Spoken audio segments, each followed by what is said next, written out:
You know what's funny? I saw a comment. I'm really not really arguing, but we're really going back and forth about why I personally don't like the Snyderverse, which is funny because you can't really argue a personal opinion about a certain movie franchise because it's a personal opinion. But the funny thing is, he says when Henry Cavill first shows up in Man of Steel, that's when he's a teenager, and he grows up when he becomes legit Superman. And what's even funnier is that justifies him not saving his dad, him not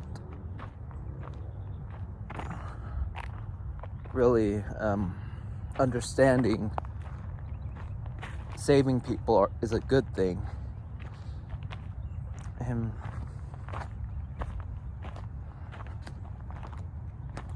It really just doesn't make sense, because if he's a teenager when he's Henry Cavill, that means that flashback when he was a kid talking about saving those other kids in the bus, that was when he was like a 10-year-old or something, right?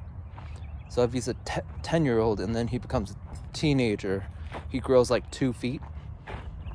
I really wished I grew 2 feet during that time. And if he's a teenager then, if he kept growing, he would have been like 7 feet tall or 8 feet tall. It's just funny that way, right? That's how things go, right? You grow to like 6 feet tall when you're a teenager. And then you go like 8 feet when you're like in your late 20s. Okay. And it's funny because Henry Cavill was 30 at the time, so he played a teenager when he's 30. That doesn't make sense either. So supposedly Henry Cavill played a teenager in Man of Steel. So it's not really clickbait in the title because it's just true. Supposedly Henry Cavill was a teenager. Yeah. It's a little confusing, but yeah.